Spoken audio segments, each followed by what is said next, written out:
My name's Dennis Bird, and I'm office manager in the pharmacy at Edinburgh's. Well, it's quite a varied job, actually. All the HR aspects, like say you have financial questions or you need to recruit staff, you would come to me, and I'm the technical expert for those. I'm also the PA to the chief pharmacist.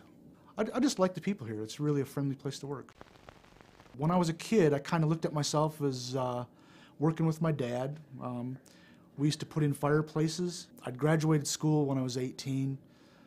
I'd been working for my dad throughout the summers, and it got to the point where when I was doing it full time, I was realizing that I was kind of taking money out of my dad's wallet. I was doing quite well. I was making a lot of money, but then that money was coming out of my dad's paycheck. So I thought, no, I need to stand on my own 2 feet. I wasn't really into the formal education. I didn't mind vocational training, but I didn't really want to go back to college again.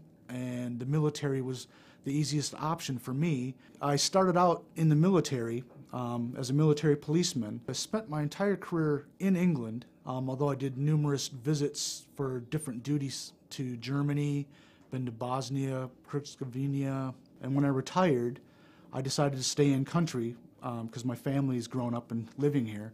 I found I needed something different. In the forces, a lot of the things you have to do are admin-oriented, and it was kind of a natural sway to go into admin and then office management. I got lucky enough to land a job in the education and training section for mental health. Although I didn't have the British qualifications, I found a place to start. I started getting my qualifications so I could move up. There was a vacancy for office manager and admin lead for Cambridge for mental health, so I moved there. And unfortunately, a year after I started there, they were restructuring, which put my job at threat.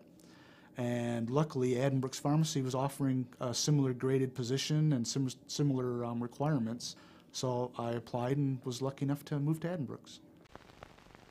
In the military, it's all yes sir, no sir, 3 bags full sir, where obviously in the civilian sector, it's more of a relaxed environment.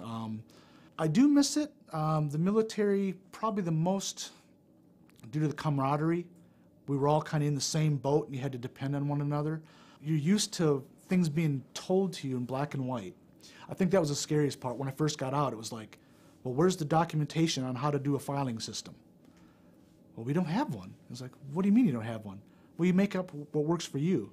And that was very difficult to deal with. In this environment, it's a lot more relaxed, and it's structured to the point where you feel like you're more part of the team and you're not just a number, you're part of the whole organization. I think where I'm at now is what fits me the best.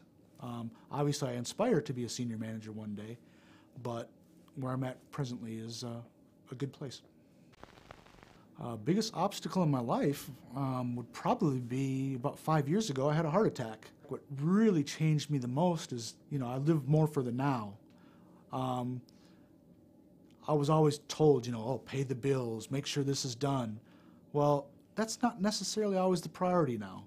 I'd rather sit on a riverbank all weekend than work all weekend, and it doesn't bother me if there's not that extra money coming in because we'll find it somewhere. So.